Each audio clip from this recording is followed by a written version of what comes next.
Siliguri corridor నుంచి కనిపిస్తుంది అంటారు. అక్కడ ఎందుకండి అంత ఎందుకు అంత ఇంట్రెస్ట్ ఇప్పుడు దాన్ని అర్జెంటుగా ఒక లార్జ్ స్కేల్ ఎయిర్పోర్ట్, ఒక ఇంటర్నేషనల్ ఎయిర్పోర్ట్ లాగా చేసేయాలన్న ఆలోచన బంగ్లాదేశ్కి కలగటం వెనక గల కారణం ఏమై ఉంటుంది? దాంట్లో పెద్ద మనకు డౌట్ ఉండవలసిన అవసరం ఏం లేదు. చికెన్ స్నెక్ మీద కన్ను వేసింది చైనా.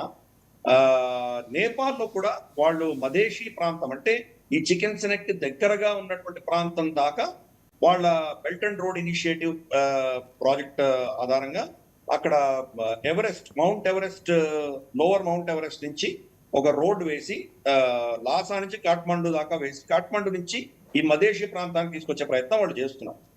అలాగే భూటాన్ తోటి వాళ్ళు చర్చలు చేసి డోక్లాం ప్రాంతం మాకు ఇచ్చేయండి అంటారు.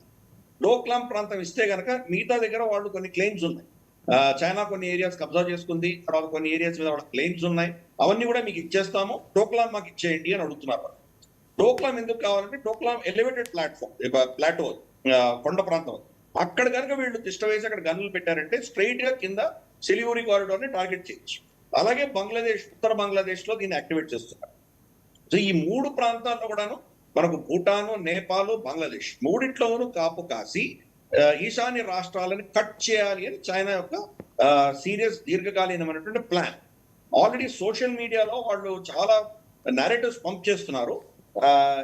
అక్కడ ఈశాన్య రాష్ట్రాల్లో ఉన్న వాళ్ళు ఎవరు హిందీ భాష మాట్లాడే వాళ్ళతో పెళ్లిళ్ళు చేసుకోరు, వీళ్ళు చైనాకు దగ్గరగా ఉన్నారు, దీన్ని లిటిల్ చైనా అంటారు అని చెప్పి కొత్త నేపథ్యం తీసుకొచ్చింది. సో వాళ్ళు కొత్త కొత్త టర్మినాలజీస్ తీసుకొని వీటి మీద వాళ్ళ కంట్రోల్ నిలబెట్టుకునే ప్రయత్నం వాళ్ళు చేస్తారు. సో అది చేస్తున్నారు. మణిపూర్ లో అల్లర్ల వెనకాల కంప్లీట్ గా చైనా హస్తం ఉందని మనకు తెలుస్తుంది. మనకు కుకీలకు వాళ్ళు ఆ అస్త్రాలన్నీ కూడా చైనా నుంచి సరఫరా అవుతాయి. మనకు యాక్చువల్గా కొండ ప్రాంతంలో చాలా తక్కువ మంది కుకీలు ఉండేవాళ్ళు. మియన్మార్ నుంచి వాళ్ళు ఇక్కడ సెటిల్ అయ్యి డ్రగ్స్ అని వాళ్ళు అక్కడ ట్రాఫిక్ చేస్తుంటే మన సైన్యం వెళ్ళి వాళ్ళ మీద ఆపరేషన్స్ చేస్తున్నప్పుడు ఈ మొత్తం కుకీలు, మెతీలు, గొడవలు ఇవన్నీ తర్వాత వచ్చినాయి. దాని వెనకాలం సూత్రధారుడు అని మొత్తం అంతా చైనా అని మనకు తెలుస్తాం. అలాగే మిగతా రాష్ట్రాల్లో కూడా వాళ్ళు అన్నీ చేస్తారు. అరుణాచల్ ప్రదేశ్ అఫ్ కోర్స్ వాళ్ళు రికగ్నైజ్ కూడా చేయరు. అరుణాచల్ ప్రదేశ్ సదర్న్ టిబెట్ అని అంటారు వాళ్ళు, అది మాదే అంటారు వాళ్ళు. సో అటువంటిదే మిగతా రాష్ట్రాలు కూడా ఇవన్నీ చైనాకు దగ్గరగా ఉన్నాయి, భారతదేశానికి దగ్గరగా లేవు అన్నటువంటి ఒక నేరేటివ్ తీసుకొచ్చే ప్రయత్నం చేస్తున్నారు. లాంగ్ టర్మ్ లో వాళ్ళకి ఆలోచనలు ఉన్నాయి. మావో జెడాంగ్ చెప్పినటువంటిది పామ్ అండ్ 5 ఫింగర్స్ అని ఒక సూత్రం చెప్పాడు. పామ్ అంటే టిబెట్, టిబెట్ 5 వేళ్లు ఏమంటే కనుక 1 లదాఖ్, 2 నేపాల్, 3 సిక్కిం, 4 భూటాన్, 5 అరుణాచల్ ప్రదేశ్. ఈ 5ని 2049 వచ్చేసరికి అంటే చైనీస్ కమ్యూనిస్ట్ పార్టీ చైనాని హస్తగతం చేసుకున్న 100 సంవత్సరాలు నిండేసరికి ఈ 5 ప్రాంతాలు మాతృభూమి అయిన చైనాలో కలవాలి అన్నటువంటి ఒక ఆయన టార్గెట్ ఇచ్చారు వాళ్ళకి. అందుకని ఈ 5 ప్రాంతాల మీద కన్నేసి ఉన్నారు. ప్లస్ ఈ ఈశాన్య రాష్ట్రాలని మావే అని చెప్పి దానికి ఎక్స్టెన్షన్ షీ జిన్పింగ్ తీసుకొచ్చారు. సో కాబట్టి ఈ వాళ్ళ ప్రాజెక్ట్, చైనీస్ ప్రాజెక్ట్స్ మనకు చాలా స్పష్టంగా అర్థమవుతోంది. దాని దిశగానే వాళ్ళు ఈ పావులు కలుపుతున్నారు. ప్లస్ ఇందాక మీరు ఫాక్స్కాన్ గురించి చెప్పారు. ప్రాబ్లం ఏంటంటే అక్కడ వాళ్ళ జయాన్ కానీ, మైక్రోమాక్స్ కానీ, వైవో కానీ, లేదా వాళ్ళ OnePlus కానీ, ఇటువంటి వాళ్ళ మొబైల్స్ ఏవైతే ఉన్నాయో చైనా బ్రాండ్ ఉన్నటువంటి చైనా మ్యానుఫ్యాక్చరింగ్ మొబైల్స్ కానీ, టెక్నాలజీ మన దేశంలో ఏవైతే ఉన్నాయో వాటికి ఇంకా ఫ్యాక్టరీస్ పెట్టాలి, అక్కడ చైనీస్ ఇంజనీర్స్ రావాలి అని భారతదేశాన్ని కోరుతోంది. కానీ ఫాక్స్కాన్కి వచ్చేసరికి మాత్రం వీళ్ళందరినీ విత్డ్రా చేస్తుంది. అదేదో వాళ్ళ శాలరీ డిఫరెన్షియేషన్కి సంబంధమే లేదు అసలు. శాలరీ డిఫరెన్షియేషన్ మాట వస్తే కనుక 90 దశకంలోనే ఇందాక కిరణ్ గారు చెప్పింది, నేను అప్పుడు ఐటీ కంపెనీస్ లో వర్క్ చేశాను, నాకు తెలుసు ఆ డిఫరెన్షియల్ ఏంటో. అది అమెరికాలో $1 అమెరికాలో ఉన్నటువంటి జీతం ఎంత ఉన్నదో దాంట్లో అబౌట్ దాన్ని ఏమంటారంటే భారతదేశంలో మనం అమెరికా కంటే ఆల్మోస్ట్ 5 రెట్లు మనం చీప్ గా ఉండేవాళ్ళం. మనం 1/5 ఉండేవాళ్ళం మన ఖర్చు. చైనా 1/3 ఉండేది, మనకంటే ఎక్స్పెన్సివ్ ఉండేది చైనా. అయినా కానీ కూడా మనకు షిఫ్ట్ చేయలేదు, ఎందుకంటే ఇది వాళ్ళ అమెరికన్ స్టేట్ పాలసీ. మొత్తం మ్యానుఫ్యాక్చరింగ్ టెక్నాలజీ ఇచ్చారు వాళ్ళకి, మనల్ని సర్వీసెస్ మాత్రమే ఇచ్చారు, మనకి టెక్నాలజీ ఇవ్వలేదు, మ్యానుఫ్యాక్చరింగ్ మనకు షిఫ్ట్ చేయలేదు. ఈ 2 విషయాలు మనం అర్థం చేసుకోవాలి. చైనాకు అదే పనిగా ఆన్ పాలసీ జిమ్మీ కార్టర్ ప్రాంతం నుంచి వాళ్ళు మెల్లిమెల్లిగా దాన్ని అక్కడ షిఫ్ట్ చేసుకుంటూ వెళ్ళారు. ఎస్పెషల్లీ డెమోక్రాట్ పార్టీ వాళ్ళకు దాంట్లో చాలా ఇంట్రెస్ట్ ఉన్నాయి చైనాలో. మనకు ఈవెన్ హంటర్ బైడెన్ కూడా చైనా తోటి యుక్రెయిన్ తోటి ఇన్వాల్వ్ అయినవన్నీ బయటకు వచ్చినాయి. దాన్ని ఎక్కడ అరెస్ట్ చేస్తారో కొడుకుని అని చెప్పి జో బైడెన్ రాష్ట్రపతి పదవి విరమించేదానికి జస్ట్ ఒక వారం ముందర సొంత కొడుకుని క్షమించాడు. రాబోయే రోజుల్లో వచ్చే కేసులను కూడా క్షమించేశాడు. కాబట్టి ఇవన్నీ కూడా ఏంటంటే ఆ నెక్సెస్ డెమోక్రాట్ పార్టీకి చైనాకు ఉన్నటువంటి నెక్సెస్ వల్ల వాడు అక్కడికి మ్యానుఫ్యాక్చరింగ్ అక్కడ షిఫ్ట్ చేశారు, కానీ సర్వీసెస్ మాత్రమే భారతదేశానికి ఇచ్చారు. ఇప్పుడు చైనా చేస్తోంది ఏంటి, మాకు ఇంకా వీసాలు ఓపెన్ చేయండి, మా ఫ్యాక్టరీలు పెడతాం, మా ఇన్వెస్ట్మెంట్లు పెడతాం అని అడుగుతున్నారు. BYD for instance, BYD plant భారతదేశంలో పెట్టాలని కోరుతున్నారు. భారతదేశం పర్మిషన్ ఇవ్వట్లేదు. ఇవ్వాలా లేదని వేరే చర్చ, కానీ మనం ఇవ్వట్లేదు. అది పెట్టినప్పుడు ఆబ్వియస్లీ వాళ్ళ ఇంజనీర్స్ వస్తారు కదా. అంటే చైనీస్ కంపెనీలకి ఇంజనీర్లు రావాలి, అమెరికన్ కంపెనీలు చైనా నుంచి వెళ్ళకూడదు. కాబట్టి ఈ 300 మందిని వెనక్కి తీసుకెళ్లారు. సో అది స్ట్రాటజీ మనకు చాలా స్పష్టంగా అర్థమవుతుంది. సరే, యాపిల్ 17 ఏదైతే వర్షన్ ఉందో అది ఏమీ ఎఫెక్ట్ అవ్వదు అని చెప్పి యాపిల్ ఆల్రెడీ చెప్పింది. వాళ్ళకి ఎక్కడ కన్నెర్ర అవుతుందంటే కనుక క్రమేపీ అమెరికన్ ఇంట్రెస్ట్ అన్ని అక్కడి నుంచి వెళ్ళిపోతున్నాయి. అమెరికా మీద చైనాకు ఉన్నటువంటి లీవరేజ్ ఏదైతుందో తగ్గుమోహం పడుతుంది. అందుకనే చాలా ఎక్స్ట్రీమ్ స్టాండ్ తీసుకున్నాడు. For instance rare earth minerals అన్ని కూడా ఆపేశాడు అమెరికాకి. ఆపేయంగానే డొనాల్డ్ ట్రంప్ దాసోహం అంటూ కంప్లీట్ గా మోకరిల్లిపోయాడు షీ జిన్పింగ్ ముందర. దాంతో ఇప్పుడు ఆ చర్చలన్నీ వేరే దిశగా వెళ్ళిపోతున్నాయి. ఇంతమంది మీద ట్యాక్సులు వేస్తున్నాడు, టారిఫ్లు వేస్తున్నాడు, కానీ చైనాను ముట్టే దమ్ములు లేవు అమెరికా. సింపుల్ గా ఆ పరిస్థితి తీసుకొచ్చాడు షీ జిన్పింగ్. కానీ ఇవి ఏవైనా కూడా టెంపరీ మెజర్స్ ఉంటాయి, దీర్ఘకాలీనంగా ప్రత్యామ్నాయాలు చూసుకుంటారు. మనకు ఆపరేషన్ సింధూర్ అయిన తర్వాత విపరీతంగా మన మీద చైనా ఒక విధమైనటువంటి యుద్ధం చేస్తుంది, ఎకనామిక్ వార్ఫేర్ చేస్తుంది. వాళ్ళకి కావాల్సినవి ఇక్కడ ఎంట్రీ కావాలి అని చెప్పేసి అజిత్ దోవల్ గారిని, రాజ్నాథ్ సింగ్ గారిని వీళ్ళిద్దరిని అడిగారు అక్కడికి వీళ్ళు చైనాకి వెళ్ళినప్పుడు. కానీ మిగతా అంశాల్లో మన మీద వాళ్ళు చాలా ఏమంటారంటే చాలా ఒక విధమైనటువంటి ఆంక్షలు విధించి మనల్ని ఇబ్బంది పెడుతున్నారు. మొట్టమొదటి అంశం ఏంటంటే ఫర్టిలైజర్స్ ఆపేశారు. ఎప్పుడు ఆపారు వాళ్ళు?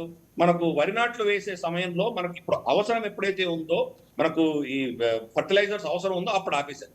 100% భారతదేశానికి ఆపేశారు. కానీ పోనీ వాళ్ళకి ఇంటర్నల్ గా ఏమైనా ప్రాబ్లమ్స్ వచ్చినాయా అందుకని ఆపేశారంటే కాదు. ఫర్టిలైజర్స్ ని మిగతా దేశాలకు అమ్ముతున్నారు, కానీ భారతదేశానికి మాత్రం ఇవ్వడానికి వీల్లేదట. 2, మన EV industry, electric vehicle industry ఏదైతే ఉందో దానికి కావాల్సినటువంటి మ్యాగ్నెట్స్, ఎస్పెషలీ బంగారంతో ఉన్నటువంటి కొన్ని మెటల్స్ ఉన్నాయి, బంగారం కూడా కలిసి ఉంటుంది అట్లా, దానికి సంబంధించిన బ్యాటరీస్ అన్ని కూడా వాళ్ళు ఆపేస్తారు. వాళ్ళు చెప్పిన సాక్ ఏంటంటే ఇది మీరు మా దగ్గర కొనుక్కొని మీరు అమెరికాకి అమ్ముతారు కాబట్టి మీరు సర్టిఫికేట్ చేస్తేనే మీరు కొనుక్కోవాలి అని చెప్పి ఆపేశారు. దాంతో ఈ రోజు మన ఈవీ ఇండస్ట్రీ అంతా కూడాను చాలా క్లిష్ట పరిస్థితిలో ఉంది. ఇంకా ఒక 2-3 వారాల తర్వాత మనకి సప్లై రాలేదంటే బహుశా వీళ్ళందరూ కూడాను దాని ఫ్యాక్టరీలు షట్ డౌన్ చేసుకునేటువంటి పరిస్థితి ఈ రోజు ఉన్నది. ఎందుకంటే రమారమి 80-90% సప్లైస్ చైనా నుంచే వస్తాయి. అందుకనే మోదీ గారు ఈ 5 దేశాల పర్యటనలో కూడా కీలకమైన చర్చ మినరల్స్ గురించే చర్చించారు. ఎస్పెషలీ రేర్ ఎర్త్ మినరల్స్ కావచ్చు, ఇటువంటి వాటి మీద చర్చ జరిగింది. అర్జెంటీనాలో రేర్ ఎర్త్ మినరల్స్ ఉన్నాయి, నమీబియాలో ఉన్నాయి, మనకు ఘానాలో ఉన్నాయి. అందుకని ఈ దేశాలకు వెళ్ళారు. కాబట్టి ఇది అఫ్ కోర్స్ ఇది లాంగ్ టర్మ్ ప్రాజెక్ట్, ఇది ఇప్పటిలో అయ్యేటువంటిది కాదు. అది ఇంకా మనం అగ్రిమెంట్స్ చేసుకోవాలి, ఇక్కడ మైనింగ్ చేయాలి, దాన్ని ప్రాసెస్ చేయాలి, వచ్చేసరికి బహుశా ఇంకా 2-3 సంవత్సరాలు ఈజీగా పడుతుంది. కానీ ఇప్పుడు చైనా మన మీద ఈ ఉక్కుపాదం మోపుతోంది. ఒక ఆస్ట్రేలియన్ థింక్ ట్యాంక్ దగ్గర నుంచి వచ్చిన రిపోర్ట్ కూడా ఏం చెప్తోందంటే మనకు ఆపరేషన్ సింధూర్ తర్వాత విపరీతమైన సైబర్ అటాక్స్ చేస్తున్నారు మన మీద. వాళ్ళు మన ఎలక్ట్రిసిటీ గ్రిడ్ లోపల వాళ్ళ బాట్స్ అన్ని పెట్టి కూర్చున్నారు. రేపటి రోజు కనుక వాళ్ళు తలుచుకుంటే మనం మొత్తం ఎలక్ట్రిసిటీ గ్రిడ్ ని వాళ్ళు నిలిపేయచ్చు. ఆల్రెడీ ఒకసారి ముంబై ఎలక్ట్రిసిటీ గ్రిడ్ మీద అటాక్ చేశారు గతంలో. తర్వాత మనకు all India institute of medical sciences మీద అటాక్ చేశారు. అలాగే మనకు మన ఆయన షెర్పా G20 షెర్పా కాంత్ ఉన్నారు, ఆయన పేరేంటి, సౌరభ్ కాంత్ పేరు మర్చిపోయాను, ఒక ఆయన ఉన్నారు, ఆయన షెర్పా అంటారు. ఆయన స్టేట్మెంట్ ఇచ్చారు. ఆ G20 సమ్మిట్ జరిగిన అన్ని రోజుల్లో 16 లక్షల అటాక్స్ జరిగినాయి వాళ్ళ మీద. వాటిల్లో 90% చైనా నుంచి, పాకిస్తాన్ నుంచి వచ్చినాయి, ఒక 10% గల్ఫ్ దేశాల నుంచి వచ్చినాయి. సో చైనా ఏంటంటే భారతదేశం మీద విపరీతమైనటువంటి దాడులు చేస్తోంది, డిఫరెంట్ ఆస్పెక్ట్స్ లో చేస్తోంది. రీసెంట్ గా ఒక వారం క్రితం మనకు వచ్చినటువంటి రిపోర్ట్, ఫ్రెంచ్ ఇంటెలిజెన్స్ ఇచ్చిన రిపోర్టు, అక్కడ ట్రాన్స్పోండర్స్ ని వాళ్ళ ఐడెంటిఫికేషన్ ని స్విచ్ ఆఫ్ చేసి ఒక రీసెర్చ్ వెసల్ మనకు బే ఆఫ్ బెంగాల్లోకి వచ్చింది. ఎస్పెషలీ మన విశాఖపట్నం కోస్ట్ కి దూరంగా ఇంటర్నేషనల్ వాటర్ లో ఉన్నారు. మనకు రాంబిల్లి దగ్గర మనం ఒక సబ్మరీన్ గుహ ఒకటి కట్టుకుంటున్నాం. మనం సముద్రం లోపల ఉంటుంది. అంటే మన సబ్మరీన్స్ బయట శాటిలైట్స్ దొరకకుండా సముద్రం నుంచి లోపలికి వెళ్ళిపోవచ్చు. ఆ గోలోకి వెళ్ళిపోయినాయంటే అక్కడ లోపల తేరొచ్చు. అటువంటిది ఒకటి కట్టుకున్నాం మనం అక్కడ రాంబెల్లి, విశాఖపట్నంకి కొద్దిగా దక్షిణంలో ఉంది అది. దాని మీద సర్వే చేయడానికి వచ్చారు. కాబట్టి చైనా అన్నది ఒక క్రూరమైనటువంటి దేశం. వాళ్ళు చేస్తూనే ఉంటారు. కానీ వాళ్ళు చేయకూడదని మనం ఎలా చెప్తాం? వాళ్ళ ఇంట్రెస్ట్ కోసం వాళ్ళు చేస్తారు. అందుకని మన ఇంట్రెస్ట్ మనం కాపాడుకోవడం కోసం వీళ్ళని ఎక్స్‌పోజ్ చేయడము, వాళ్ళని కౌంటర్ చేయడము, వాళ్ళకు కౌంటర్ మెజర్స్ చేయడం లాంటివి మనం కూడా చేసుకోవాలి. దీర్ఘకాలీనంగా వాళ్ళు చేశారు. వాళ్ళు చేసేది వాళ్ళు చేస్తారు. మనకు ఎవరో మనతో కలిసొస్తారు అనుకోవడంలో అది జరిగేటువంటి విషయం కాదది. మనకు చైనా మీద ఉన్న డిపెండెన్సీస్ నుంచి మనం ఎంత తొందరగా బయటపడగలము అన్నది మనం ప్లాన్ చేసుకోవాలి. దాన్ని అస్త్రంగా వాడుకుంటున్నారు. అమెరికా ఈరోజు విచ్చలవిడి కన్సంప్షన్ ని వాళ్ళు అస్త్రంగా వాడుకుంటున్నాడు డొనాల్డ్ ట్రంప్. చైనా ఏమో వాళ్ళ ప్రొడక్షన్ ని అస్త్రంగా వాడుకుంటారు. ప్రతి దేశము వాళ్ళకు ఉన్నటువంటి ఏదో బెనిఫిట్ ని వాళ్ళు అస్త్రంగా వాడుకుంటున్నారు. ఈ రోజు అమెరికా టారిఫ్లు వేస్తే ఎందుకు దేశాలు భయపడుతున్నాయి? ఎందుకంటే వాళ్ళ మొత్తం ఎకానమీస్ అన్ని అమెరికాకి ఎక్స్పోర్ట్ చేయడం మీద ఆధారంగా ఉంది కాబట్టి. ఆ ఎక్స్పోర్ట్ కనుక ఆగిపోతే వాళ్ళ పరిస్థితి ఏమవుతుంది? అందుకని వియట్నాం మోకరిల్లింది. వియట్నాం సరే, ఇంగ్లాండ్ అయితే నేను వేరే దేశం కింద భావించినది, 51st స్టేట్ కిందే భావిద్దాం దాన్ని. అమెరికాలో అంతర్భాగం కింద భావిద్దాం. సో రెండే దేశాలతో ఒప్పందాలు జరిగింది. ఇంకే దేశం దగ్గరకు రాదు. ఈవెన్ వాళ్ళ క్లోజెస్ట్ అలై జపాన్ కూడా తిరస్కరించింది. మాకు అక్కర్లేదు, మా దేశంలో ఉన్నటువంటి మా సార్వభౌమత్వాన్ని ఛాలెంజ్ చేసేటువంటి ఒప్పందాలు మాకు అక్కర్లేదు చాలా స్పష్టంగా చెప్పాడు. అందుకనే జపాన్ మీద కూడా ఆయన 35% ఏదో 25% టారిఫ్ వేశాడు జపాన్ మీద. అంటే మిత్రులకు శత్రువులకు ఒకటే తాటి మీద చూసేటువంటి పరిస్థితి మనం చూస్తున్నాం. సో అందుకని అటువంటి అంశాల్లో కానీ భారతదేశము చైనా కలిసి రావచ్చు. కానీ కొంత టాక్టికల్ గా బ్రిక్స్ లో మనం ఉన్నాము, ఎస్సీఓలో ఉన్నాము, కొన్ని అంశాల్లో మనం కలిసి వెళ్ళవలసిన ఆవశ్యకత ఉంది. కానీ చైనా మాత్రం వాళ్ళు చాలా ఫోకస్డ్ గా ఎన్నో విధాలుగా మనల్ని టార్గెట్ చేస్తున్నారు. భారతదేశాన్ని కంట్రోల్ చేయాలి. ఏషియాలో వాళ్ళకి మించిన వాళ్ళు ఎవరు ఉండకూడదు. మిగతా దేశాలను అన్ని కూడాను వాళ్ళకు మోకరిల్లాలి, వాళ్ళ ఆధిపత్యంలోనే నడుచుకోవాలి అన్నటువంటి ఒక ఆలోచన చైనాకు ఉన్నది. కాబట్టి సడన్ గా భారతదేశం ఇంత ఎదిగి వాళ్ళ దగ్గర ఉన్నటువంటి ఫ్యాక్టరీలన్నీ తీసుకెళ్లిపోతుంటే తట్టుకోవట్లేదు. అదే ఫస్ట్ వేవ్ లో చైనా నుంచి వియట్నాంకి వెళ్ళిన కంపెనీలన్నిటి మీద ఏమీ వాళ్ళు ఆంక్షలు విధించలేదు. ఎందుకు అంటే చైనాలో తయారు చేసి వియట్నాంలో అసెంబుల్ చేసి మేడ్ ఇన్ వియట్నాం అని ముద్ర వేసి వాళ్ళు అమ్మేవాళ్ళు. అంటే వియట్నాంలో జరుగుతున్న మ్యానుఫ్యాక్చరింగ్ యాక్చువల్గా చైనీస్ మ్యానుఫ్యాక్చరింగ్.